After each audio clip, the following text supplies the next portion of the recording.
Fala pessoal, tudo bem? Sejam todos muito bem-vindos ao episódio número 100, o episódio mais que especial do Trader Talks. E hoje a gente trouxe uma pessoa também muito especial. Estou aqui do meu lado com a Gabriela Spork, vocês já conhecem. Tudo bem, pessoal?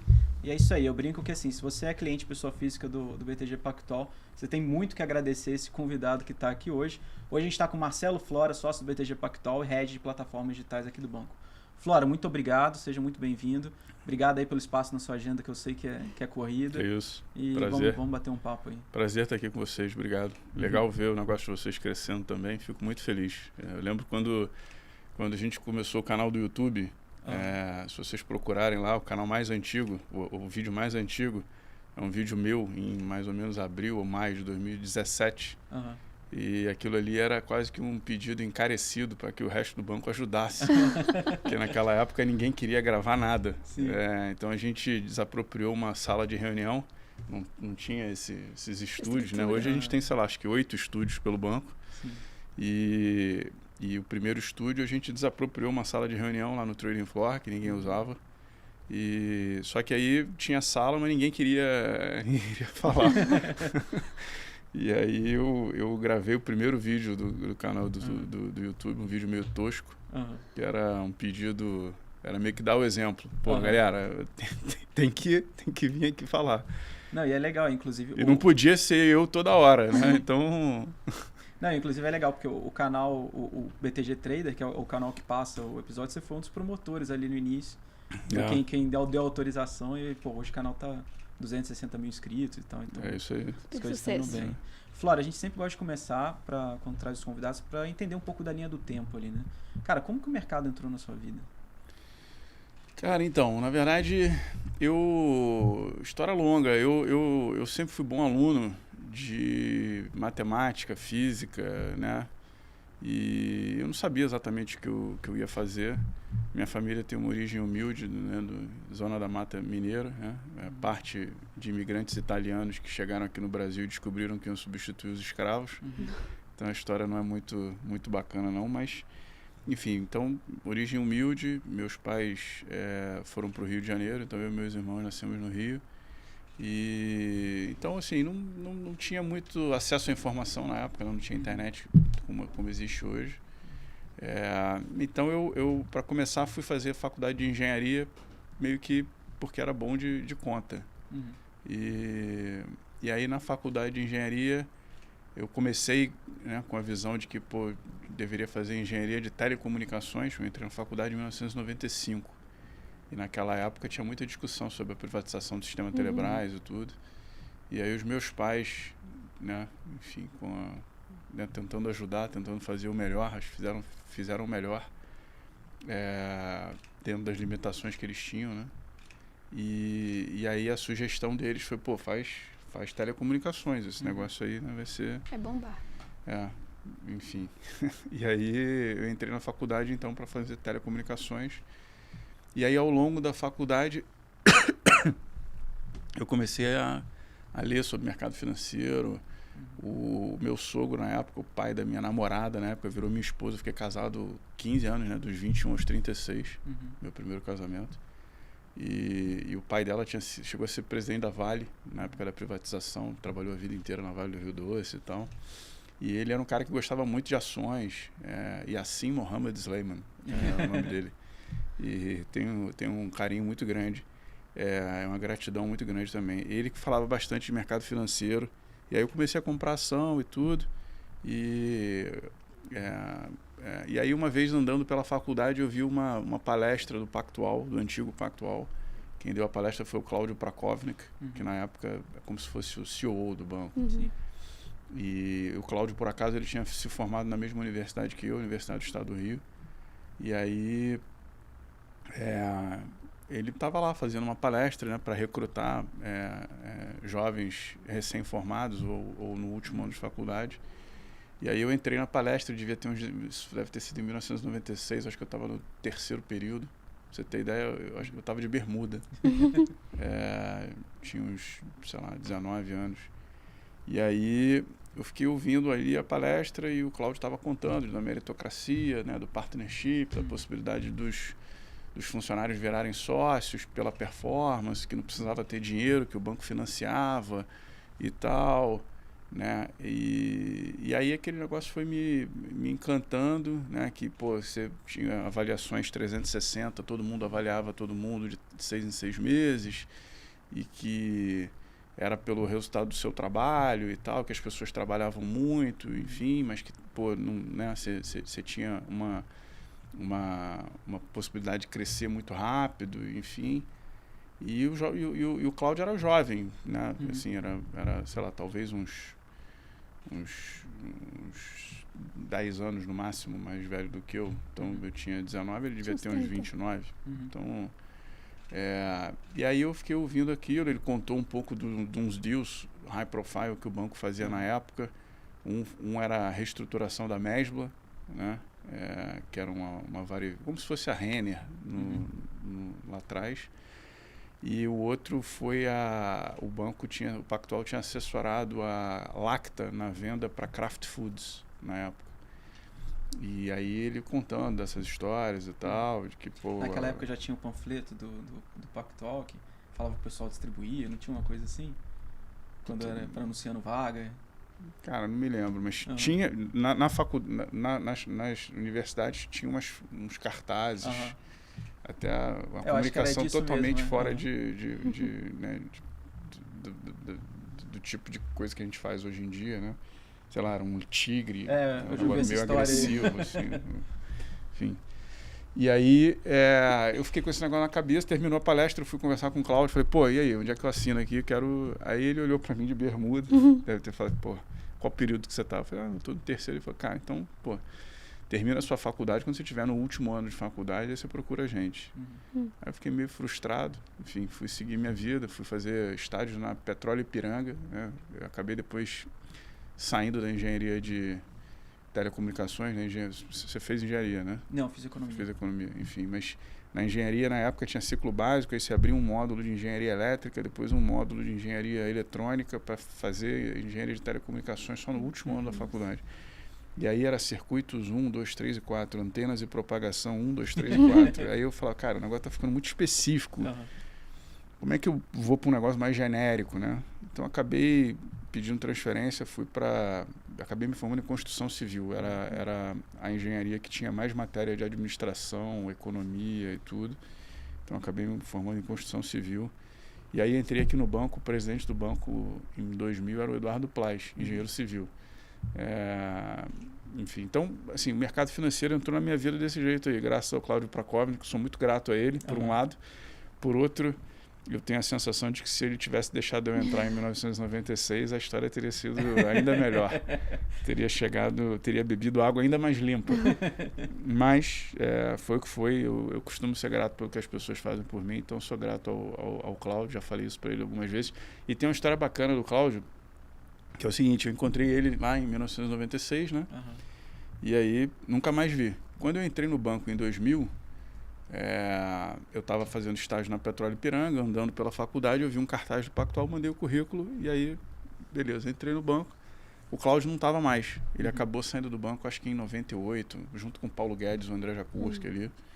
E foi pro Bozano, na verdade. E aí, quando eu entrei, o Cláudio não estava mais. Então eu nunca mais encontrei o Cláudio. Até que um dia eu estava almoçando em Copacabana, num restaurante chamado The Meat. E aí eu vi o Cláudio entrando. E eu lembro, pô, não vi o cara desde 1996, mas lembrava dele. Até porque o Cláudio depois foi ser CFO do Flamengo, então de vez em quando ele aparecia nos jornais e tudo. Então, e aí eu vi o Cláudio entrando, falei, puta, cara, isso deve ter sido assim, em 2010, sei lá, 14 anos depois. E aí eu fui lá, ele estava almoçando com uma pessoa, interrompi, falei, pô, desculpa e tal. Eu falei, pô, Cláudio, você não me conhece, mas deixa eu me apresentar. Pô, eu sou sócio do BTG, mas entrei no banco porque eu vi uma palestra sua na faculdade em 1996 e tal. Aí ele ficou todo emocionado e tal, me deu um abraço, enfim. Aí depois disso, ele foi para Genial, veio, né, fez a Win the Game, que o banco tinha uma participação e tudo. E, enfim, aí, pô, virou um amigo, né? Deve ter uns dois... Ele agora tá na bolsa, né? Na nova bolsa aí, que o Mubadala é o investidor. E ele é o CEO. Então a gente esteve almoçando aí recentemente. Ah, que legal. Virou um amigo. Legal. Mas a minha história no mercado financeiro é isso aí. Palestra do Cláudio Prakovnik na faculdade, 1996. E quando você entrou no BTG, você entrou em qual área? Porque hoje você é head de plataformas digitais, mas não foi assim sempre, né? Não, entrei numa área que ainda existe, chama controle de Open Market, né? Que cuidava da liquidação dos títulos de renda fixa, né? Na época tinha papel cambial, NBCE, NTND, indexadas ao dólar. Uhum. E muita LTN, LFT, tudo, NTNC, NTNB. Você não chegou então a fazer o tal dos fundos da noite que o pessoal não, por aqui? eu era uma área que a gente interagia bastante. Né? Tem várias histórias bacanas aí dessa época, porque o controle de Open era uma área pequena. Eram, sei lá, 2 ou 3 pessoas que faziam a liquidação. Né? A gente sentava junto com os traders. Então eu entrei no banco com 23 anos, eu sentava a 2, 3 metros de distância dos Esteves. Eu sentava no meio da mesa de câmbio e de juros, que eram, naquela época, responsáveis por 80%, 90% do resultado do banco. Nossa. Eram 10, 15 caras, a maior parte deles sócios do banco, e os caras, a cada 6 meses, ficavam mais ricos, porque eles ganhavam uns bônus malucos, cheio de engenheiro. E eu, por acaso, entrei para trabalhar nessa área aí. Então, eu fazia a liquidação dos títulos públicos de renda fixa e de câmbio. Participava dos leilões do Banco Central, então eu lançava as propostas que os traders faziam. Né? Pô, e né, com as outras pessoas que trabalhavam ali, na verdade. E controlava o caixa do banco também, que era um negócio desgastante, porque você tinha que no final do dia pegar todos os trades do banco inteiro, como é que aqueles trades impactavam o caixa. Então tinha que organizar os fluxos de comunicação com todas as áreas para ter certeza que o caixa estivesse certo, se falhasse alguma coisa. E a gente controlava o caixa do banco em Excel, planilha Excel, cheia de macro. E, enfim, e aí você tinha que calcular o caixa em D0, D1 e D2. E, cara, a conciliação desse caixa, né? Então, assim, era um negócio meio... De vez em quando falhava um pouco o fluxo e aí você ficava doido, né, cara? O caixa... Você acabava desenvolvendo uma maneira de fazer um double check para ver se estava certo, porque não podia errar, né? Sim. Errasse ia ser demitido. Né? Então... enfim, comecei a trabalhar no banco nisso. Era um back-office, mas era o único back-office que tinha a felicidade de sentar no meio dos traders, no meio né? Então eu dei sorte nisso aí também. E aí fiquei 3 anos no back-office. Isso não foi tão legal. Naquela época era muito rápido, era né? mais As rápido pessoas... né? eram poucas pessoas. O banco devia ter, sei lá, 150, 200 pessoas no máximo. Ali no início do ano 2000. A gente tinha passado, né, depois da aquisição do Banco Sistema, o banco expandiu bastante o headcount, mas depois encerrou as operações do Banco Sistema e aí o headcount encolheu de novo. Eu entrei mais ou menos nessa época, e 10 de maio de 2000, a data da minha carteira de trabalho. E aí... as pessoas saíam do back-office muito rápido, né? Então, tem histórias de caras que saíram o Luiz Felipe Ferraiolo do Corporate, tá aí no banco também, já estava quando eu entrei. A história é que ele ficou 6 meses no back-office. O cara era considerado um gênio. Né? Pô, como é que o cara entra, fica 6 meses e já vai para o Corporate Desk? E eu fiquei 3 anos. E a mesa que toca até hoje, né? Eu fiquei 3 anos porque eu acabei... Isso também foi interessante. Eu entrei... Logo depois começou um projeto que era a implantação do novo sistema de pagamentos. E aí, a implantação do novo sistema de pagamentos, que eliminou o risco sistêmico. Né? E aí esse projeto, o Banco Central adiou o início do projeto algumas vezes. E aí toda vez que ele adiava, eu tinha que ficar mais tempo no back-office, porque como eu já estava no projeto, não me liberavam para eu ir para as outras áreas. Então eu fiquei preso naquele negócio até o projeto, até o Banco Central resolver o cronograma definitivo. E aí, enfim, acabei ficando 3 anos no back-office, numa época que eu vi os meus colegas todos ali, essa turma do apoio fundos aí, fundos da noite e tudo. Zé Lúcio trabalhava nessa área aí. Carsalade também trabalhou nessa área e tal. Os caras ficavam 6 meses, 1 ano, 1 ano e meio, no máximo. E eu, cara, 3 anos ali no back-office, todo mundo virando trader, gestor de fundo, e eu amarrado ali amarrado no projeto do SPB. Enfim, aí depois de 3 anos eu fui para as áreas comerciais e tudo, mas é outra história. Não, e uma coisa que assim, eu não tive essa oportunidade de entrar pelo back-office, mas eu vejo que o pessoal que vem do back-office é uma grande escola ali, né? Seja uma escola para você criar a cultura do banco. Com certeza, até hoje. Para você entender melhor os produtos. Até hoje, e ao longo desse processo assim, né, da criação das plataformas digitais, né, da transformação digital do banco, isso tudo era muito parecido com o que foi a minha primeira interação aqui no banco, entendeu? O SPB era um projeto de tecnologia, então eu tinha muita interface com o time de tecnologia. Eram poucas pessoas na época, né? Eram 2 pessoas de tecnologia e 2 pessoas de business, né? Eu e o meu chefe na época, foi o cara que me contratou, que foi o Reinaldo. E aí eu sei lá, acho que pela formação de engenharia, né, você tem um pouco de noção de programação, né? Eu aprendi Pascal na faculdade, né? Então eu nunca fui um programador, mas tinha noções de programação, né?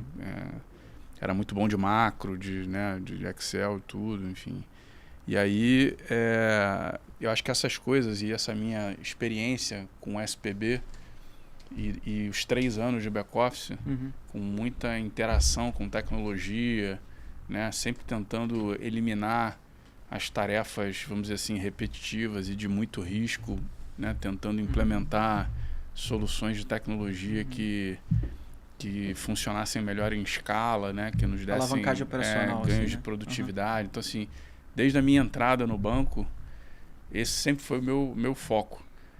Aí depois eu acabei indo para a área comercial, me distanciei um pouco disso aí, dessa interação com tecnologia, com operations e tudo, até que lá em 2014 eu voltei, né, depois desse longo período aí de 2003, 2004 até 2014, minha dinâmica era meio que trabalhar para fora do banco, né? Sim. Eu trabalhava melhor para o banco quanto mais eu estivesse fora do banco. Né? Então, eu estava visitando cliente e tal. E aí, em 2014, não, aí eu meio que voltei às origens, né? A interação muito forte com tecnologia e operations e tudo. E como o banco tem uma cultura muito forte, né, de ter as pessoas por muito tempo, em 2014, quando eu voltei, eu reencontrei várias pessoas que trabalharam comigo lá no back-office lá atrás. Entendi. Então, as relações, de alguma maneira, né, estavam estabelecidas ali, né, relações de solidariedade, né, e tal. Então, as pessoas me conheciam, as pessoas sabiam, né, da minha história, sabiam da minha experiência no back-office, tinham uma referência, né, da minha forma de trabalhar, né. Eu sempre fui um cara que trabalhei muito. E, de novo, como eu falei, né, você controla poucas coisas. Uma das poucas coisas que você controla é a quantidade de horas que você trabalha. Então, eu trabalhava muito. Muito mesmo. Eu saía do banco, meus primeiros 3 anos, eu saía do banco todo dia, depois de meia-noite, 1h da manhã. Caramba. Em parte porque precisava mesmo, em parte porque em alguns dias que não precisava, eu queria ficar, porque, cara, o banco era e continua sendo um lugar muito especial no que diz respeito à produção de conteúdo de qualidade, relatório, de report, de research, né? Então, muitas vezes, na maior parte das vezes, eu tinha que ficar porque tinha que trabalhar mesmo, mas nas poucas vezes em que eu podia sair mais cedo, eu acabava ficando mais tarde, parte pelo hábito, parte porque, cara, tinha coisa para aprender, então queria aprender. De novo, eu entrei achando que ia ser demorado demitido em 6 meses. Então eu queria aproveitar antes de ser demitido. Isso que você falou é bem verdade. A gente acompanha isso muito lá no research, porque às vezes acabou todas as rotinas, aí o pessoal às vezes quer discutir. Fico meio triste para ir embora. Quer discutir sobre o mercado, quer discutir do que está acontecendo, acompanhar. E assim, você... Eu casei 2 vezes, né? Então as minhas 2 esposas reclamavam que eu ficava no banco muito tempo.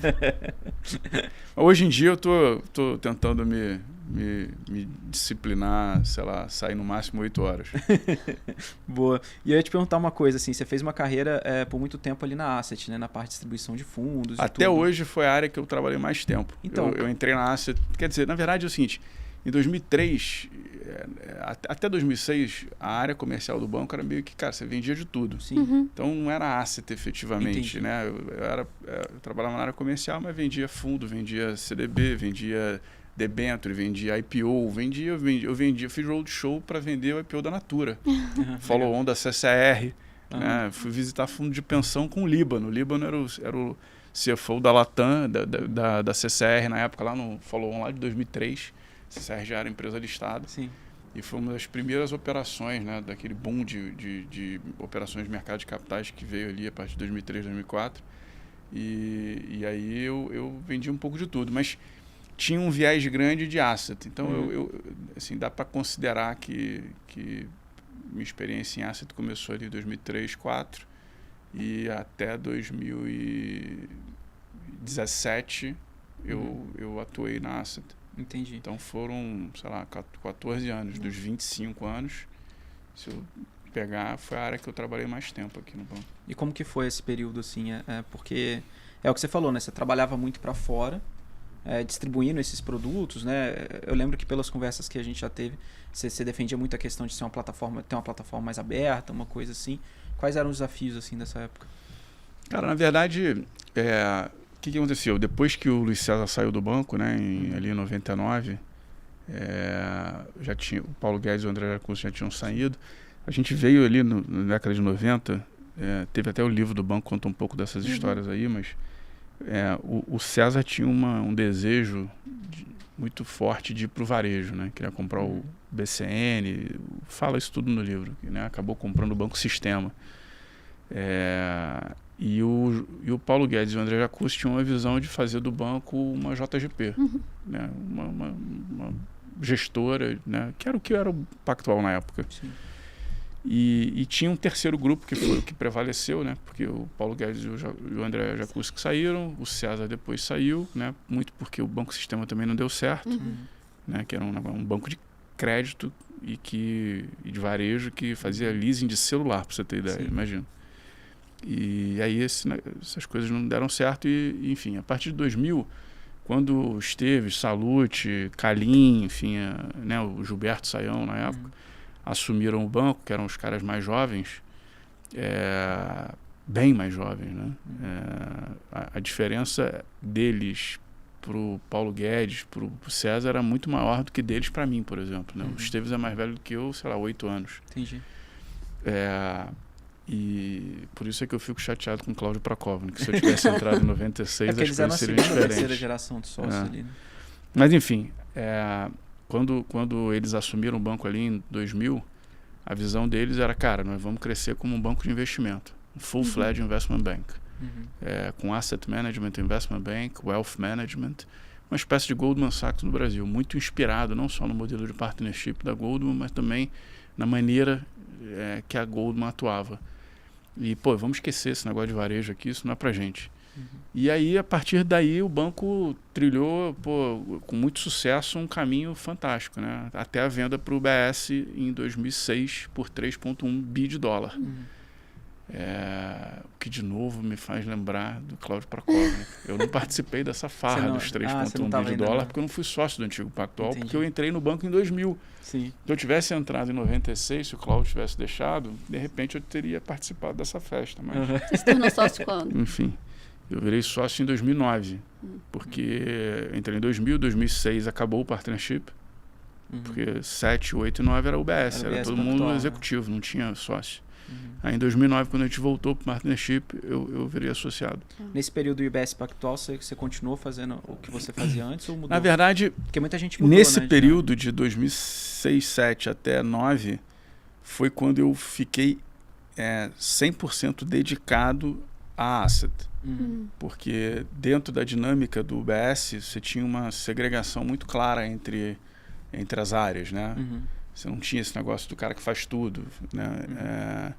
Como toda instituição global, o cara tinha linhas de reporte matriciais lá para fora e tal. O headquarter de asset management do UBS não era na Suíça, era nos Estados Unidos. Vários nomes de cargos diferentes, né? Igual o Salute fala. O head de asset management era um cara chamado John Fraser, né? O cara ficava baseado em Chicago. Pô, eu fui para Chicago algumas vezes, fiquei, sei lá, um mês em Chicago. Então, de 2006, 2007 até 2009, era 100% asset management. E antes e depois não. Eu estava fazendo asset management também, mas sempre estava fazendo alguma outra coisa. Vendendo um pouco de renda fixa, vendendo um pouco de equities e tal, mas sempre vendendo, entendeu? Mas enfim, foi isso. Boa. E eu ia até te perguntar, assim, alguns desafios que eu imagino que você enfrentou. O banco, ele tem muito a característica de, quando você tem um projeto, você ganha uma pista, e conforme você vai conseguindo ter sucesso naquele projeto, você vai ganhando mais pistas, digamos assim, né? Quando a gente olha durante a trajetória do banco, né, o Lúcio César teve aquela primeira ideia de varejo, era um outro contexto, você tinha toda a rede de agência, aquela confusão toda, e de repente você retoma essa ideia de projeto, obviamente bastante diferente com o modelo que tinha, mas assim, você retoma essa ideia de varejo. Como que foi esse desafio para você? Porque, pelo que eu já ouvi você falando, você ainda tocava toda a parte de distribuição e começou em paralelo um projeto de plataformas digitais no banco. Assim. Acho que primeiro, da onde que você retomou essa ideia? O que então, deu um estalo na sua cabeça? Quando eu entrei no banco em 2000, foi bem no meio da bolha da internet. Né? As ações da Globocabo, tinha uma especulação gigante. Né? Era Plin o código. E, enfim, isso tudo marcou muito assim, na minha cabeça. E eu entrei no banco, na época eu não sabia diferenciar muito bem o Pactual. Né? Tinha umas plataformas de investimento na época, tinha InvestShop, Patagon, MaxBlue, que era uma JV do Deutsche Bank com o Banco do Brasil. Eram todas plataformas de investimento, mas que todas elas meio que encerraram as operações ali no começo dos anos 2000, 2001, 2002. Então, essas coisas ficaram assim, meio que na minha cabeça, de por que o banco não faz isso, né? E eu me lembro que uma das plataformas que não morreu foi justamente o home broker da Ágora Corretora. Chamava VIP Trade. E que, na verdade, fez com que a Ágora, durante os anos 2000 até 2008, quando foi vendida para o Bradesco, ela fosse vista como a principal, vamos dizer assim, corretora para pessoa física e tudo, né? Então, era o melhor home broker e tal. Mas, enfim, eu voltando objetivamente sobre a tua pergunta, eu acho que é o seguinte, em 2009 eu virei sócio e assumi como head da distribuição de fundos da nossa asset, né? E em 2011 eu assumi também a distribuição de renda fixa do banco. Então, que é até um negócio curioso. Nunca, nem antes, nem depois, a gente teve um único sócio que fosse responsável pelas duas coisas ao mesmo tempo. Mas de 2009, de 2011 até 2014, eu tocava esses dois times. Tinha mais ou menos umas 10 pessoas na distribuição de fundos e tinha ali umas 6, 7 pessoas na distribuição de renda fixa. E isso, naquela época, era 95% do portfólio de um brasileiro médio. Né? Renda fixa e fundos de renda fixa. Sim. Até porque o brasileiro é viciado em CDI, em Selic alta. Então, o meu desafio era vender renda fixa e fundos para os investidores institucionais e para os parceiros, né? Que eram, de alguma maneira, concorrentes, mas também parceiros. Né? Então, a gente vendia os fundos no private do Itaú, no private do Bradesco, no private do Banco do Brasil, né? Então, eu fazia esse papel. E aí, o que, a partir ali de 2000 eu me lembro que a primeira feira da XP não chamava nem Expert. Eu cobrei aqui pra gente patrocinar a primeira feira, R$50 mil para patrocinar a feira da XP, um evento lá na Barra, o negócio estava começando, não chamava Expert ainda. E patrocinei de 2009 até 2016. Aí depois eu fui fazer outras coisas e aí a turma continuou tocando aí. Mas eu já tinha tido uma aproximação, né, das corretoras antes, porque como a gente era muito grande, né, a gente já tinha muitos fundos distribuídos nos grandes bancos, e os grandes bancos eles faziam o seguinte, eles nos vendiam no segmento de Wealth Management, que é o segmento que a gente atuava, e que se ele não vendesse os nossos fundos ou os nossos produtos, o cara saía de lá e abria conta aqui. Sim. Mas no personalité, nos segmentos inferiores, em que a gente não atuava, eles não vendiam. Não tinha risco de perder o cliente para a gente. Então, enfim, então, o que acontecia ali? Eu não tinha muito como crescer, porque já era grande. E esses bancos também é o seguinte, 1 bilhão, 2 bilhões, o cara fecha o fundo e, cara, peraí, não vamos alimentar o concorrente. Então, a conversa era uma conversa difícil. Você competia para quem você fornecia, no fim das contas. E aí eu comecei eu preciso desenvolver um outro canal, eu preciso ter um outro tipo de parceiro, né? E aí fui me aproximando das corretoras, né? E aí nessa aproximação com as corretoras, a Ágora era maior, a gente conseguiu colocar os fundos na Ágora, só que logo depois o Bradesco comprou, acabou com a festa. Né? Só que aí logo depois que saiu a Ágora, apareceu a XP, e aí começaram a aparecer uma série de outras, né? Easy Invest, que era título corretora, a Guide era Indusval corretora, os nossos ex-sócios aqui que fundaram a Brasil Plural já tinham comprado a Geração Futuro, rebatizaram para Genial. Mas mais ou menos nessa época também o Davi Vélez começou a montar o Nubank aqui, então comecei a ouvir alguma coisa de Nubank. Então começaram a aparecer umas plataformas digitais, os fintechs, né? Não, o Kalin saiu em 2017. Estou falando aqui 2011, 2012, 2010 e tal. E aí eu no exercício desses meus mandatos na distribuição de renda fixa e na distribuição de fundos, eu comecei a perceber que tinha um negócio diferente nessas plataformas, né? Que todas elas tinham investido em tecnologia, não tinha agência física. E quando eu olhava os números, chamava atenção assim, a pulverização do passivo, né? Tinha muito mais cotista, né? Muito menos dinheiro do que nos grandes bancos, mas o negócio crescendo num ritmo muito mais acelerado. E aí aquilo ali foi me criando um sentimento de, cara, esse negócio tá andando. Então isso foi 2009, 2010. Aí em 2011 eu comecei a trazer essa discussão aqui para o banco, a provocar os outros sócios. Cara, a gente devia fazer um investimento em tecnologia para ter a nossa própria plataforma, como essas corretoras estão fazendo aí. Esse negócio tá ganhando tração, né? Eu vejo aqui pelos fundos que eu estou vendendo, né? Eu estou vendendo hoje muito mais fundo nessas plataformas do que nos grandes bancos. Estou vendendo muito mais renda fixa, né? que originada pelo IBD aqui do banco nas corretoras do que, né? Então, só que, cara, aí razões históricas, né? Lá atrás tinha tido essa história do César, né? Esse negócio que não foi bem sucedido, né? Então, assim, tinha um certo paradigma aqui de que, cara, esse negócio não é pra gente. Nosso negócio aqui é Goldman Sachs. É isso que a gente vai fazer. E, de alguma maneira, assim, dá para entender, né? O banco fazia 4 bi de lucro.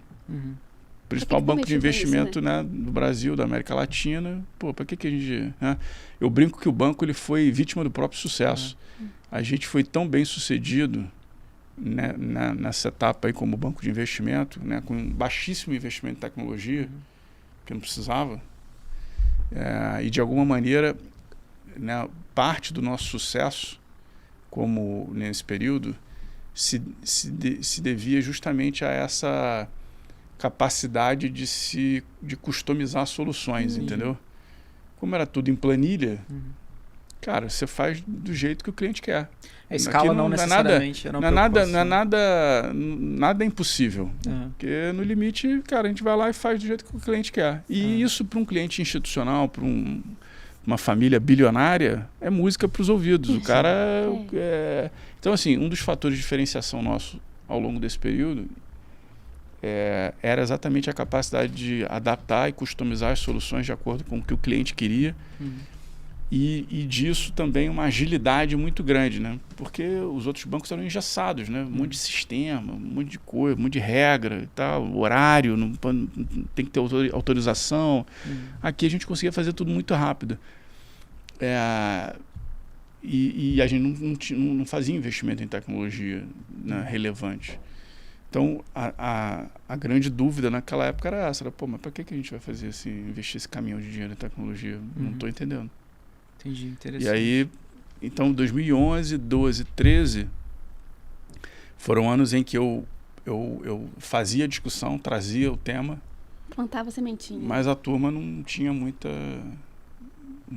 interesse. Eu cheguei a ouvir e falei, pô, Flora, cara, esse negócio de varejo não é pra gente. O último cara que tentou fazer isso era CEO e fundador do banco. Se nem ele conseguiu fazer, tu acha que você vai fazer? Então, cara, esquece esse negócio aí. Ou então, cara, faz isso aí, mas puta, não conta comigo, não. Então, e realmente, durante um tempo, eu admito que a maneira também como eu trouxe a discussão não era a melhor. Porque ela era meio oportunista, né? Eu era head da distribuição de fundos e head da distribuição de renda fixa. Então, o que eu falava? Pô, tem uma oportunidade fantástica para o banco que é desenvolver a plataforma. Mas alguém tem que desenvolver. Entendi. Que não eu. Porque eu já estou aqui tocando essas duas coisas aqui. Tem que ter alguém que vá lá e toque. Os outros sócios olhavam isso e falavam assim, muito legal. Pô, você está querendo que alguém vá lá, tome o risco, tire o negócio do chão, entre numa bola dividida, numa confusão. Pô, para você vender mais fundo e mais renda fixa. Porra, legal, Flora, mas não vamos fazer não. Então, o que eu acho que mudou a partir de 2014, né? A gente teve umas mudanças aqui também, né? Em 2013, final de 2013 e 2014, a gente fez umas mudanças e a gente saiu do approach, né, de fazer a divisão de atuação por cliente, que me permitiu consolidar esses dois mandatos, né? Porque o racional era o seguinte, pô, o Flora já fala lá com esses caras todos, para vender fundo, vai vender renda fixa também. Então maximiza. Mas como o banco já estava crescendo, já tinha feito aquisição na Colômbia, no Chile, né? Pô, já tinha aspirações de ir para a Suíça e tudo, a gente naturalmente começou a sofrer da mesma dor dos grandes bancos globais que se organizam por produto e não por cliente. Entendi. E aí, como resultado disso, eu perdi a distribuição de renda fixa e aí parte do meu time eu perdi. E aí, cara, esse negócio me provocou uma frustração gigante, né? Até porque eu conheço a cultura do lugar onde eu estou, né? Na Austrália eu já estava me vendo sendo demitido. Trazendo a valor presente. Falei, cara, já perdi um mandato aqui, o meu PNL caiu, pô, meu time reduziu pela metade. Cara, um pouco acima dos 6 meses que você estava prevendo, né? Mas alguns anos. Boa. E aí eu falei, cara, preciso me reinventar aqui, senão, né, meu bônus já está caindo já. Aí eu me lembro, em janeiro de 2014, eu estava na Asset, eu falei, cara, o que eu vou fazer aqui? Está sobrando um pouco mais de tempo, né? Não tenho mais a renda fixa, posso fazer outras coisas. E aí eu falei, cara, tem esse projeto, putz, mas aí isso é engraçado, né? Antes de fazer, né, a defesa mais contundente, vamos dizer assim, eu falei, cara, vamos fazer o seguinte, deixa eu estudar um negócio primeiro, porque eu já vi que na cornetação, na reclamação, no corredor, não vai funcionar. Eu tenho que fazer o negócio de uma forma mais estruturada. Então, eu tenho que me preparar melhor para isso. Mas também eu preciso me convencer, porque também, né, uma coisa é você ficar aqui falando aí, alguém tem que fazer aí, você não tem muito compromisso. Sim, claro. Agora, quando você vai apresentar um negócio com um pouco mais de, né, formalidade, né, e chamando um pouco mais a responsabilidade, você tem que estar mais bem preparado. Então, em janeiro de 2014, eu comecei a estudar o negócio de maneira mais profunda. E aí eu tinha ido a gente tem um programa em Harvard, né? Todo ano a gente manda 50 sócios para Harvard, para discutir estratégia, cultura, liderança, tudo. E eu tinha ido em 2010, na primeira turma. E lá, cara, você tem aquele sistema de Harvard, né, discussão de cases e tudo. E no site da HBS, da Harvard Business School, você é aberto ao público. Você vai lá, digita o nome de uma empresa ou um business qualquer e ele te lista todos os cases de MBA de universidades americanas e europeias sobre aquele assunto. E aí eu comecei a ler, eu li 40 cases de MBA sobre Charles Schwab, Fidelity, Morgan Stanley, Vanguard, Salomon Smith Barney, cara, tudo que vocês possam, ING Direct, enfim, Merrill Lynch, Discover, enfim, tudo.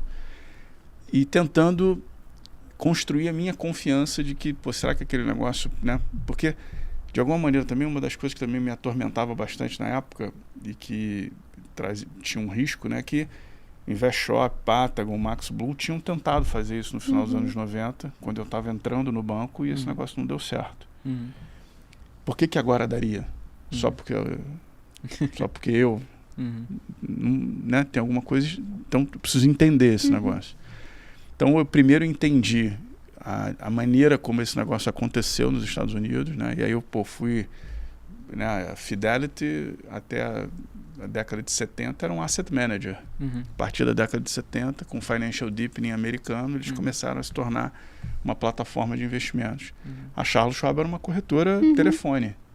Né? A partir ali também, no final da década de 70, né, começou a se tornar uma plataforma aberta de outros produtos e tudo. E aí, na década de 90, eu percebi que a chegada da internet transformou o negócio desses caras. E esses caras, de fato, ganharam um vento a favor. Né? E esses negócios começaram a crescer ainda mais. Que, na verdade, foi o que provocou o movimento aqui no Brasil. Sim. O InvestShop, o Patagon, o Max Blue, eles vieram meio que reverberando o que estava acontecendo com a Fidelity e a Charles Schwab nos Estados Unidos, por conta da chegada da internet. As ações da Charles Schwab ali naquela época, elas explodiram, porque criou-se uma percepção de que com a internet a Charles Schwab ela ia conseguir atrair mais clientes com menos custo e sem assessor. Sim. O que foi um erro, mas enfim. Criou-se então essa sensação de que com tecnologia, com a internet, você ia fazer plataformas de investimento online também aqui no Brasil.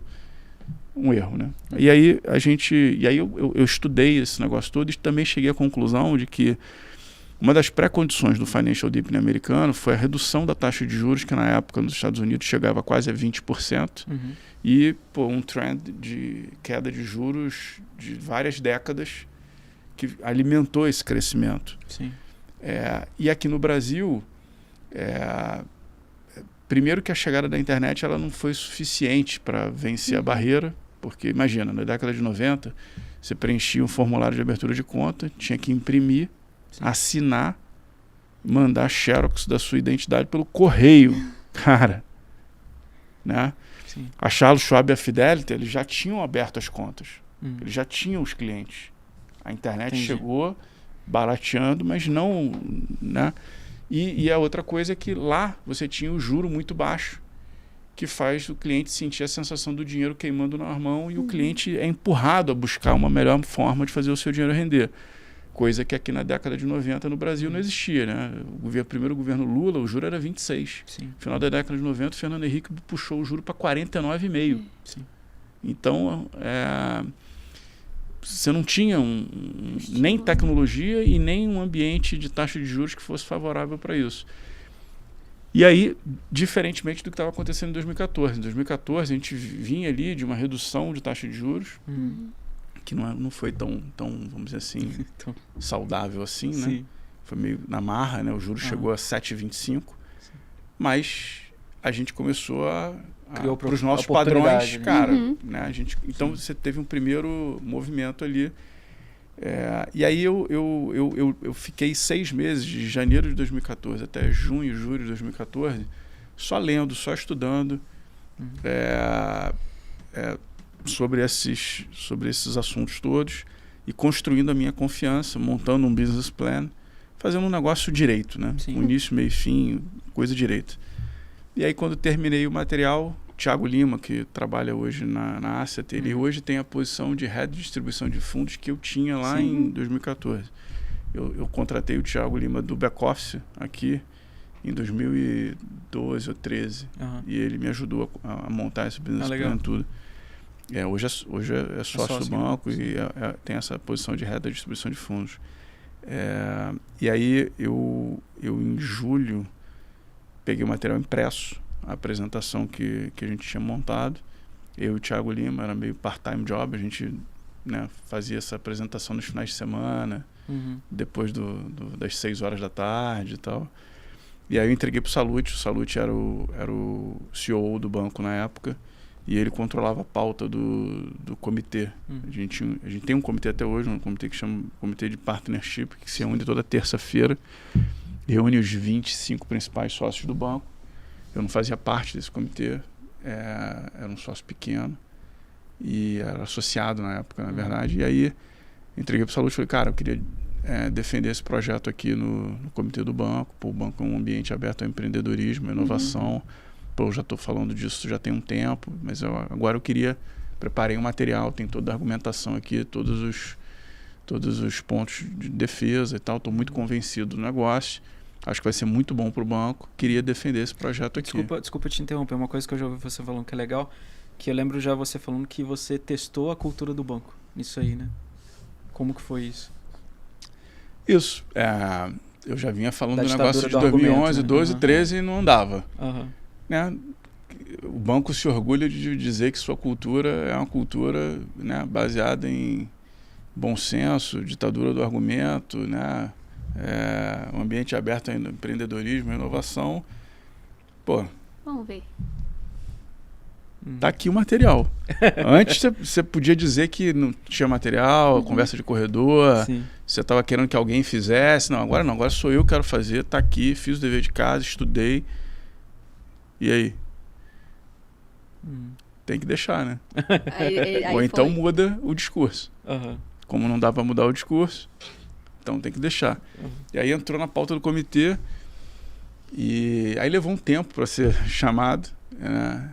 E aí também você tem que ter criatividade, né? Eu já conheci os 20, já estava no banco há 15 anos. 2014, 14 anos. Conhecia todos os membros do comitê. Pô, enquanto não me chamavam para o comitê, eu falei, cara, vou testar o discurso com cada um individualmente. Essa história é muito boa. E aí eu trago os caras para o meu lado, incorporo as críticas e sugestões, todo mundo vai se sentir parte do negócio, né? É muito mais fácil você aprovar um negócio do qual você se sente parte. Com certeza. E que eu eventualmente incorporo as suas sugestões no meu material, com certeza, do que você, frio, receber uma apresentação. Então eu passei ali umas 2, 3 semanas, falei com todos, só não falei com o Salute, o Kalim e o Esteves, que era o CEO, o CFO, o CEO, né, por razões óbvias, né? Botei no comitê, não vou chamar o cara no paralelo. Mas os outros eu chamei todos. E aí fui testando o discurso, fui aprimorando o discurso. Imagina, tu repete a mesma apresentação 10 vezes. Cara, a 10ª é muito melhor do que a primeira. Com certeza. Né? E só cara crica, só professor de Deus, né? Só sócio do banco. Então, E aí, boas sugestões, boas, né? De vez em quando, o problema é quando um mandava inverter a ordem do slide, o outro queria, aí eu falei, cara, então, será que você pode conversar vocês dois e decidir o que é melhor aqui? Eu quero deixar todo mundo feliz, mas tá difícil. E aí, eu sei que uns 2 meses depois, eu estava almoçando num restaurante aqui do lado, aí me chamaram, Flora, estão te chamando aqui para apresentar o projeto, porque essa reunião acontece toda terça-feira na hora do almoço, ela começa a 1h. Então, nas primeiras semanas, eu ficava sem almoçar esperando me chamarem. Só que aí, cara, eu falei, cara, vai demorar, né? Então, vou começar a almoçar. Aí no dia que você resolveu almoçar. Aí no dia que eu almocei, me chamaram. Aí eu cheguei correndo e aí depois me contaram que era o seguinte, eles iam acabar a reunião mais cedo, porque não tinha mais assunto. E aí um dos caras que eu já tinha, né? Eu já tinha falado com todo mundo ali, menos os 3. Falou, cara, não vamos terminar a reunião mais cedo não, tem o Flora aí, tem o material do Flora aí, vamos chamar o cara para apresentar o negócio. O cara fez o negócio do dever de casa e tal, eu ouvi, gostei, o negócio é legal. Aí o outro, eu também gostei, também achei legal, tal, não sei o quê. Aí o Salute, aí o Esteves falou, você já ouviu? pô, todo mundo já ouviu? Aí, pô, olha só, cara, o comitê é aqui, hein? Não tem que ficar aceitando fazer comitê paralelo, não. O comitê é aqui. Nossa. Aí nessa hora eu entrei. Aí ele falou assim, ouviu, Flora? Quando botar um negócio na pauta, você espera ser chamado. Não fica fazendo comitê paralelo, não. Isso aqui não é casa da mãe Joana, não. Aí eu falei, opa, agora já deu aquela quebrada no gelo. Já entrei quente na reunião. E aí começamos, né? Comecei ali a contar a história, a defesa do negócio. Aí 1 hora, 2 horas, 3 horas, a turma, cara, pô, precisamos dar um hard stop aqui, não dá pra continuar. A gente retoma a discussão sei lá, era uma terça-feira, a gente retoma na sexta-feira. Aí beleza, aí na sexta-feira eu descobri que o Esteves ia estar no Rio. Aí eu falei, pô, vou pro Rio. Não vou fazer essa defesa por videoconference. Claro. Aí eu fui pro Rio. Aí cheguei lá no Rio, e entrou na sala e falou, pô, coincidência. Pô, você tá aqui no Rio? Eu falei, pô, coincidência incrível. Assim, não tenho ideia. Aí ele, eu e o comitê no videoconference. Porra. Aí ganhou. Comitê no videoconference. E eu ali, tete a tete, ficou mais fácil, né? Sim. Mas enfim, foram 6 horas de discussão. Caramba. E, pra te ser muito honesto, eu acho que no final das contas, é o seguinte, existia uma legítima preocupação com isso tudo que eu falei, né? Assim, o banco de fato foi vítima do sucesso. Sim. Pô, sem fazer grande investimento em tecnologia, fazer 4 bi de lucro, para que vamos fazer esse negócio? Fora o aspecto tomar esse risco que tinha também, gigante. Né? Tinha uma preocupação em queimar a marca, né? Também uma preocupação legítima de, pô, cara, a gente criou uma marca aspiracional aqui, somos a Goldman Sachs no Brasil. Pô, para que a gente vai tirar o brilho da marca? Então, também era legítima a preocupação. Mas como eu tinha estudado muito, pô, todos os outros cases, Morgan Stanley, Dean Witter, cara, eu tinha resposta para tudo. E aí, cara, a discussão ela não terminava, entendeu? A discussão ia continuando, né? E a turma cansando, né? Porque aquilo ali era importante, era o deal da minha vida. Mas para das outras pessoas, cara, era mais um dia, dependendo. Aprovar ou não aprovar, né? E eu me lembro que o meu pleito era, pô, deixa eu pegar aqui 50 milhões do meu gerencial aqui pra gente começar a fazer a abertura de conta online. E aí acho que no final o Steve falou, vamos fazer o seguinte, cara, tá aprovado, pô, pode fazer, só que não vai ser 50 milhões, vai ser 20, mas, pô, né, pode tocar o pau aí. Aí eu falei, pô, beleza. Honestamente, o que eu acho que aconteceu? Cara, ambiente aberto a empreendedorismo e inovação, o cara está aqui há 6 horas, a gente deu um calor nele aqui, ele não deixou a peteca cair, tem resposta para tudo, está convicto do negócio, quer fazer, está acreditando, pô, deixa ele fazer. Sozinho, a maior probabilidade é que não vai dar em nada, mas se der, tá bom também. Então, deixa ele fazer aí, corta o budget, que a gente não sabe se é isso mesmo, corta pela metade e deixa o cara se virar aí. Boa. Enfim, e aí foi isso aí. E aí, assim, desde da maturação da ideia até hoje, se não me engano, aí a parte varejo deve ter uns 6 anos, mais ou menos. Quantas vezes, ou assim, quais momentos que você teve, assim, a sua convicção mais sendo testada, colocada à prova mesmo? Várias vezes. Na verdade, até o seguinte, o que acontece? Quando a gente fez o business plan lá atrás, primeiro era a primeira experiência minha e do banco. Segundo, o nosso raciocínio, ele é um raciocínio linear, né? É muito difícil da gente raciocinar de maneira exponencial, ou de você fazer um forecast, um budget, projetando uma projeção exponencial, que é a dinâmica de business relacionados à inovação, tecnologia e tal. Então, a projeção que a gente fez lá atrás, né, ela foi uma projeção linear. E aí o que acontece? E é o que a gente, hoje quando eu pego o negócio que a gente projetou lá em 2014, que a gente fez a projeção de 5, 10 anos, e eu comparo com o que a gente foi, com o projetado versus o realizado, eu underperformei, quer dizer, eu entreguei abaixo do que era a projeção de 2014 até 2019. Os 5 primeiros anos. Então, esses 5 primeiros anos, eu tomei um calor, vocês não têm ideia. Eu tinha reunião toda semana com o Esteves, o Salute, o Calim e o Renato Santos, que é o tesoureiro do banco. Toda semana, sei lá, 3, 4 horas por semana. Caramba. Pô, revirando todos os números do negócio. E por trás disso, na verdade, uma ansiedade muito grande de, puta, legal, a gente te deu o dinheiro aí para você fazer, né? Só que todo ano você pede mais dinheiro, o banco investe mais dinheiro do que o ano anterior. E, cara, esse é um saco sem fundo. O negócio não, mas vocês têm que entender que primeiro a gente investe, constrói tudo, depois que tiver tudo construído, aí começam a vir os clientes. Eu imagino a dificuldade porque, assim, das pouquíssimas reuniões que eu já tive, por exemplo, às vezes de comitê, de RLP, com o Renato Santos e tudo, são pessoas que... eu até brinco quando eu falo fora, que são pessoas que elas são extremamente atentas a tudo que está sendo colocado, né? Turma vai no detalhe. Então, assim, é coisa, falando pro pessoal que está de casa, é coisa, sei lá, passou um slide, falou, não, peraí, volta, esse número aí... Não, peraí, essa conta tá meio esquisita, não sei o que. Então, imagina esse desafio, né? Porque você tinha que estar com todos os números, né? Tem um monte de engenheiro. Cara, tudo... o público é crítico. Então, tomei muito calor. Né? Então... Acho que até 2019 a vida foi bem difícil. Aí a partir de 2019, 2020, como acontece com, né, a curva exponencial, ela passa a linear. A partir de 2019, 2020 a gente começou a bater o budget todo ano. De forma que hoje a gente tem, sei lá, 3 vezes mais ativos do que o que a gente projetou lá atrás.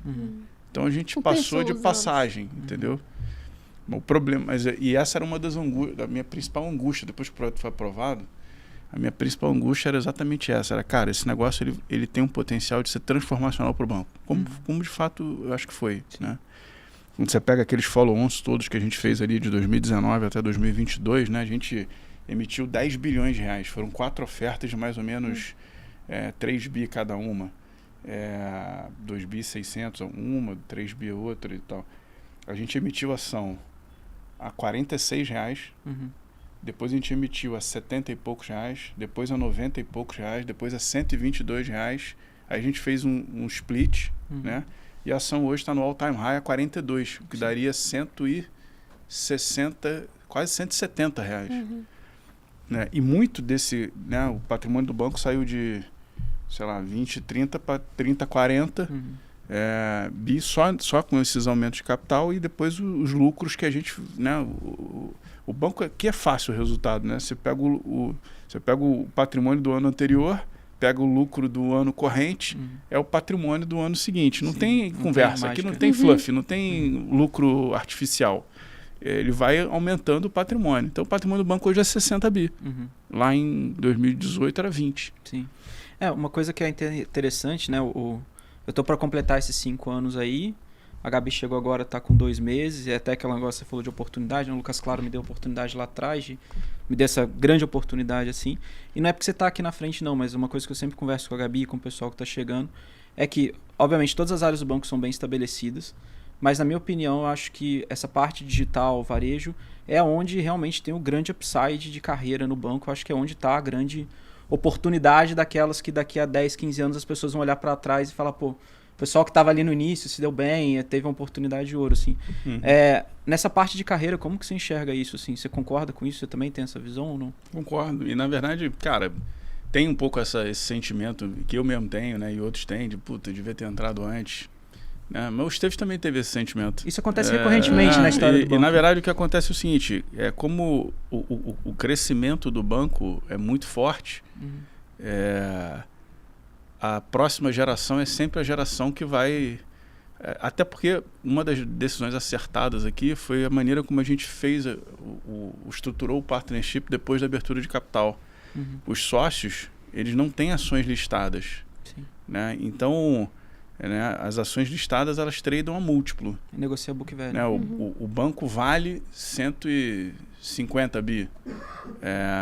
Mas a troca de ações entre sócios, as compras e vendas entre os sócios, elas se dão dentro de uma holding que controla o banco e são negociadas a book.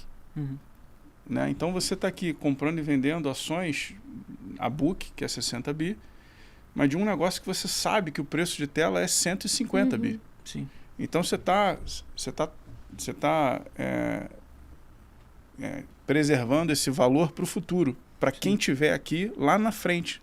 Lá na frente, sei lá, quando o banco for vendido, quando o banco for comprar, né, alguém, ou for fundir com alguém, sei lá, né, enfim. Claro que a probabilidade do banco ser vendido, ela né, depois do UBS, ela é menor, mas enfim, isso é parte importante, né, do partnership do banco. As pessoas comprarem e venderem as ações a book de um negócio que está todo mundo vendo que vale 3 vezes mais. Entendeu? Isso é até legal. Então, você que está de casa aí, fica atento. O pessoal gosta muito de assistir o podcast também para saber como entrar no banco, como que funciona aqui dentro. Então, é o que eu sempre falo com a Gabi. Eu acho que assim, o digital é onde está a grande oportunidade no banco, na minha visão de quando carreira. você fala de varejo, tem uma incorreção aí. Eu sou conhecido como cara de varejo, né? Porque isso foi a novidade. Sim, né? claro. Mas uma parte importante do nosso negócio não tem nada a ver com varejo. Ela tem a ver com tecnologia. Exatamente. Né? O investimento em tecnologia nos permitiu, por exemplo, desenvolver um canal que é o B2B, que hoje é o maior canal entre as plataformas digitais. Né? Eu sou head de plataformas digitais porque a gente tem o B2C, o B2B, a Necton, a Advisors. Né? E tem o Wealth Management existente, que existe aí desde o início do banco, né? Que o Rogério Pessoa, quando eu entrei aqui no banco em 2000, o Rogério Pessoa já era o head do Wealth do banco. Então, esse nosso negócio de plataformas digitais, no B2B, eu tenho um parceiro que é um independente. Né? O Julius Baer, que a gente comprou aqui no Brasil, ele era um parceiro do B2B. Ele abria conta dos clientes do Julius Baer aqui no Pactual, né, aqui no BTG, para facilitar o operacional. Porque a nossa plataforma é uma plataforma aberta, o cara consegue comprar de tudo aqui.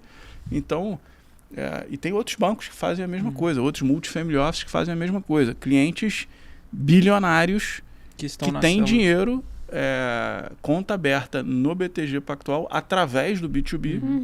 Então, eu volta e meia sento com um bilionário. Sim.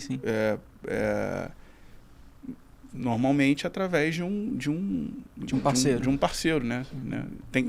A única maneira de eu estar sentado com um bilionário é porque eu tenho um parceiro que está me pedindo para ter. Eu preciso levar o cara quer ir no banco aí, ele quer falar com um sócio do banco. E aí eu participo dessas conversas. Porque realmente, no B2C, se entrar um bilionário, eu tenho que passar para o Wealth. Aí é o mandato do Rogério Pessoa. Mas quando é pelo B2B, então o nosso negócio, ele tem varejo, sim, mas tem uma parte relevante do nosso negócio que não é varejo, né? E que hoje eu estou aqui fantasiado né? Porque sexta-feira é casual, então, mas toda segunda e terça eu estou de terno. Porque normalmente são as reuniões que eu procuro coordenar a minha agenda para as reuniões com clientes desse mundo aí de wealth management, segunda, terça, quarta. Legal. Enfim. E você comentou sobre o partnership. O BTG é muito conhecido, né, por essa cultura de partnership e como ela desenvolve aqui dentro. Até mesmo assim, para mim, que estou começando, tem 2 meses, né? Você tem 25 anos de banco, Costinha tem 5 anos. Qual conselho você dá para uma pessoa que está entrando no BTG e sim, almeja para conseguir, quem sabe, participar aí desse seleto grupo? O mesmo conselho que eu daria para mim com 23 anos, trabalhar, cara. Não tem novidade, não tem segredo.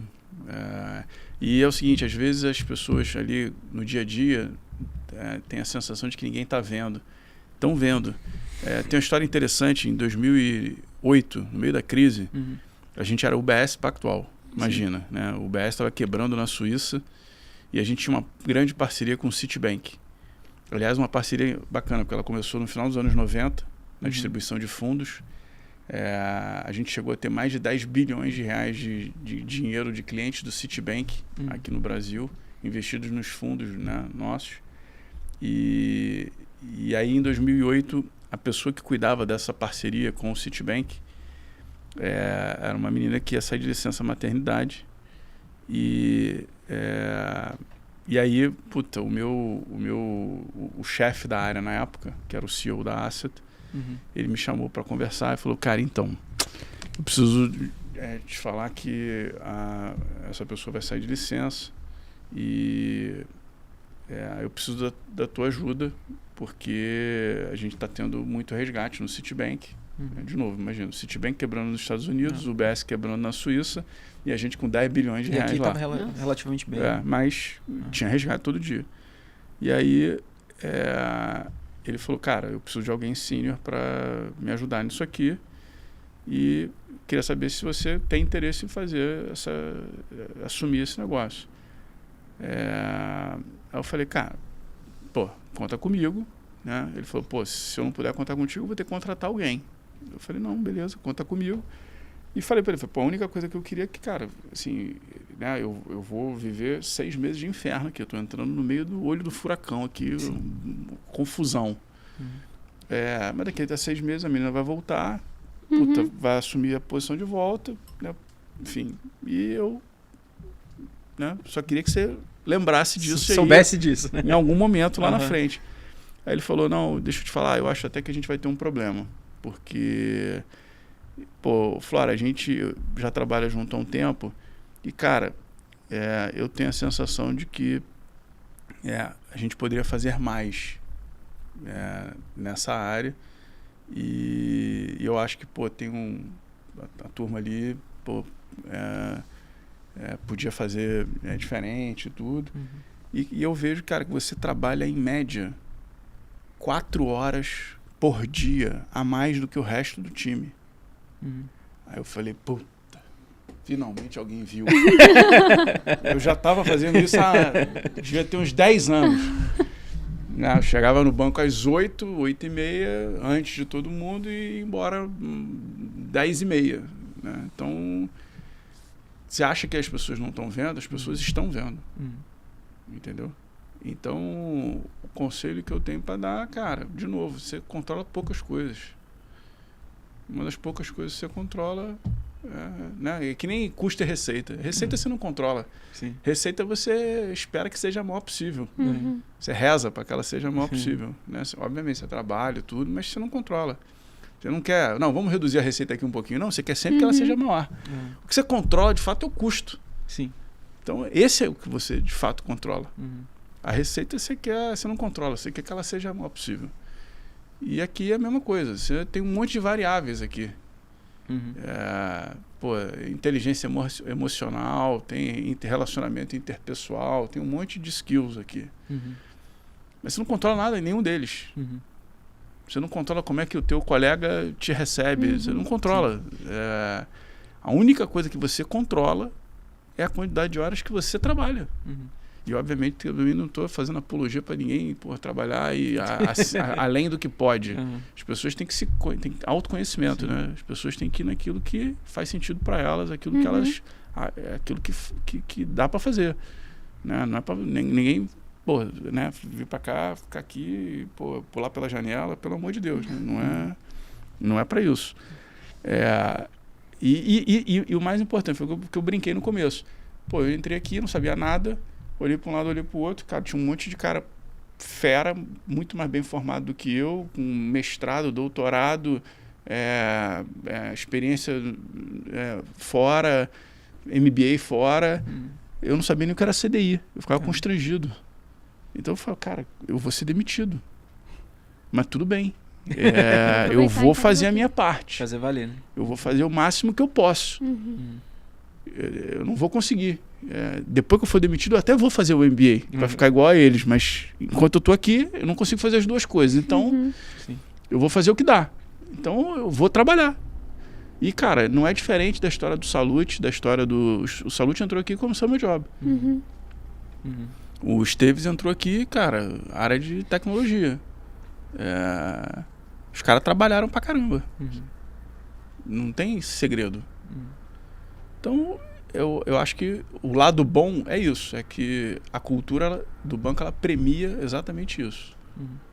Né? Assim, e eu também não tenho nada contra a genialidade, não. Eu até hoje procuro o cara que chega às 11 horas e sai às 3 e, faz tudo. Mas eu não encontrei ainda esse gênio da lâmpada. O cara que chega às 11 todo dia e vai embora às 3. Eu tô à procura. Sim. Pode me procurar aí quem quiser. Pô, né? Assim, eu não consigo entender.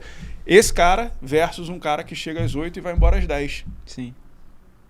Imagina, calcule uma semana. Sim. Quantas horas esse cara... Ele pode ser mais burro, ele pode ser... Cara, mas, meu amigo, a disciplina, ela supera o talento, mas assim... Com certeza. Muito. O cara pode ser talentosíssimo. Trabalhou de 11 às 3, meu amigo. Ficou fácil para mim. Sim. Até mesmo a questão da obsessão por aquilo que a pessoa faz, né? Então, você tentar cara, pegar um insight, tentar pegar uma coisa diferente, você tá em casa, você lembra, putz, tal coisa, tal problema. E aí Flora, antes da gente ir pro final, a gente aqui, por exemplo, em análise técnica, a gente atende ali B2C, B2B, Wealth, Advisors, NEC, então outros canais, está ajudando a turma da Empíricos ali também. E a gente vê dentro das plataformas digitais essa capilaridade de ter os diversos canais, assim. Qual que é a importância para você dessa estratégia, né, de você ter os escritórios, também ter o B2C, também ter o Advisors, também ter a Necton, para o funcionamento do business como um todo, assim? Acho que por trás disso tem uma humildade nossa de não querer acertar. Sim. Não, isso aqui é o certo, isso aqui é o errado, vamos assim, vamos assado. Não precisamos, vamos deixar para fazer aposta na taxa de câmbio, no juro, naquilo que precisa fazer aposta. Aqui a gente não precisa fazer aposta. Né? A gente precisa estar ocupando os espaços e deixando no final do dia o cliente tomar a decisão de por onde ele quer acessar o banco. Legal. Então, assim, tem cliente de, sei lá, 30 milhões que baixou o app, abriu a conta, 100% online, está sendo atendido no B2C, não quer que ninguém ligue para ele, está tudo certo. O cara não precisa. Às vezes é um cara que atua no mercado financeiro, já tem conhecimento suficiente, não precisa de assessoria e está tudo bem.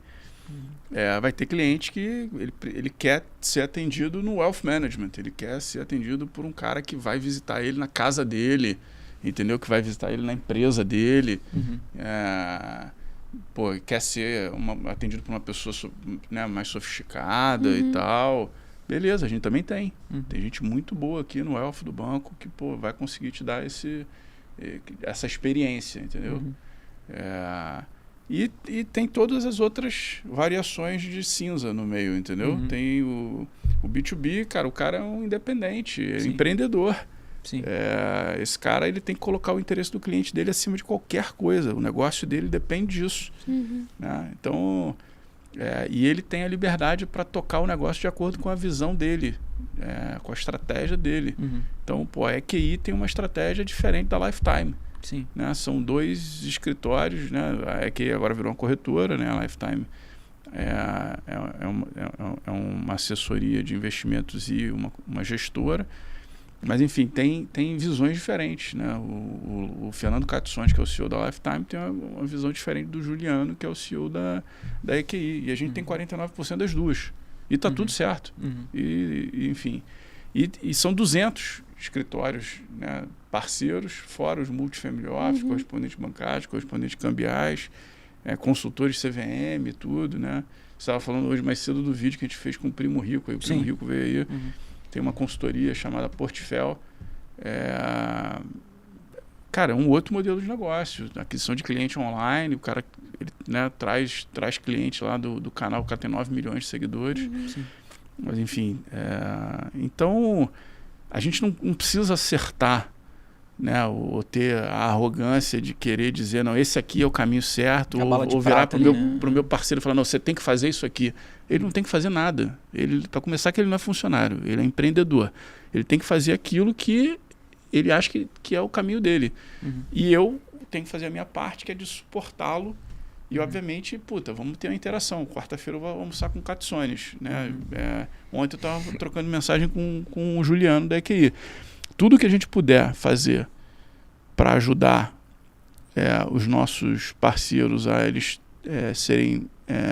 gerirem melhor os seus negócios, serem mais assertivos e tudo, a gente vai fazer. Mas eu não vou impor a eles que faça de um jeito ou faça de outro e tal. Entendi, boa. Flora, e pra gente ir fechando, a gente, quando falou que vinha com você aqui, o pessoal que acompanha a gente mandou perguntas, a gente selecionou algumas para fazer. A primeira pergunta é qual conselho você daria para alguém que está começando agora no mercado financeiro? Mas eu acho que... Cara, essa parte eu já falei, trabalhar não tem fórmula mágica. Você já respondeu. Trabalhar, ler, cara, é isso. E uma outra pergunta interessante, perguntaram assim, como que é a rotina do Flora? O que ele faz que ajuda ele a manter o foco em meio a tanta responsabilidade? Cara, trabalhar, cara. não tem mágica. Enfim, eu acho que, assim, pô, sei lá, eu acho que talvez a principal mudança nos últimos anos aí, tô ficando um pouco mais velho, né? Tô com 49, então, pô, cabelo branco, eu sempre me alimentei muito mal. Nunca fui de academia, sempre nunca dei muita atenção para isso. E acho que vai chegando uma hora que você precisa buscar equilibrar um pouco melhor isso. Então, hoje eu estou dando um pouco mais de atenção para alimentação. Mas na barra você ganhou lá, né? Que eu ouvi dizer. Isso eu sempre fui bom. o Thiago Nigo, primo rico, ele realmente ele não sabia que ele ia jogar no meu campo com a minha regra. Ele achou que ele estava encantado ali com a novidade ali para ele, mas enfim. Mas eu sempre fiz, nunca fui em academia, sempre fiz barra reflexão em casa mesmo, justamente porque, cara, precisa trabalhar. Então, cara, tem que ser rápido esse negócio, não posso perder o tempo de ir na academia, voltar a tomar banho, não. Então, eu acordo, antes de tomar banho, barra reflexão, pô, né? E aí, acho que nos últimos anos, principalmente porque meus pais, meu pai tem 83 anos, minha mãe fez 78. E nos últimos anos, a minha mãe, os dois estão doentes, minha mãe desenvolveu Alzheimer, meu pai câncer. Então eu passei a vida inteira também com uma certa sensação de que eu não tinha problema nenhum na família, entendeu? Entendi. Meu DNA era perfeito, entendeu? E aí nos últimos 5 anos, minha mãe com Alzheimer, meu pai com câncer. E aí eu comecei, sei lá, nos últimos 12 meses aí, acho que é a crise dos 50, né? Fui chegando perto dos 50, eu comecei a ler, até principalmente pelo Alzheimer. O Alzheimer, eu nunca tinha vivido essa experiência, né? De alguém tão próximo. E ver minha mãe, que sempre foi uma pessoa muito ativa, sempre trabalhou fora a vida inteira e tudo, e ver a maneira como a doença mudou a personalidade dela, foi mudando a personalidade dela, além dos esquecimentos, é claro, ela se transformou em outra pessoa, entendeu? Entendi. Então, eu comecei a ler sobre esses temas um pouco. Eu era muito bitolado, né? Sempre li sobre mercado financeiro, sobre Goldman Sachs, sobre Morgan Stanley, sobre JP Morgan, sobre mercado técnico, efetivamente, e tudo. E aí, sei lá, nos últimos 12, 24 meses, eu comecei a ler mais, principalmente sobre o Alzheimer, por conta da minha mãe, mas também sobre o câncer do meu pai. E por medo mesmo, né? Entendi. Porque, cara, se a minha mãe teve, meu pai teve, eu tô na linha de tiro aí. Sim. E aí tem um livro em particular que eu gostei muito de ler, que se chama Outlive, que ele fala sobre 4 doenças que estão se tornando endêmicas, né? Que é diabetes, doenças cardiovasculares, Alzheimer e câncer. E aí eu fui ler o livro. Eu, durante um tempo, evitei ler, porque eu sempre fui meio estudioso, então e disciplinado. Quando alguma coisa me pega pelo bom senso, puta, é difícil de eu não seguir, entendeu? E aí, quando você lê o livro, cara, então eu parei de comer açúcar. Né? Desde 8 de abril do ano passado, eu não como mais açúcar, nem fruta. Eu conto nos dedos as poucas vezes em que eu abri exceção.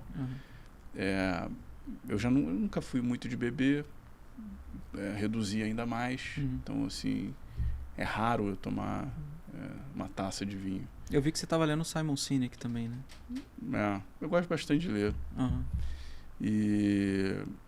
enfim, então eu te diria que... Mas, de novo, acho que tem lugar para tudo, né? Você com 20 anos, ficar ali, não come açúcar, não toma vinho. Meu irmão, 20 anos, cara. O metabolismo tá explodindo, cara. Vai trabalhar, pô, tá doido? 20 anos, 25 anos, não tem dúvida o que é para fazer. É trabalhar, cai dentro. Agora, cara, vai chegando uma hora que a idade vai pesando, né? Então, você tem que se cuidar.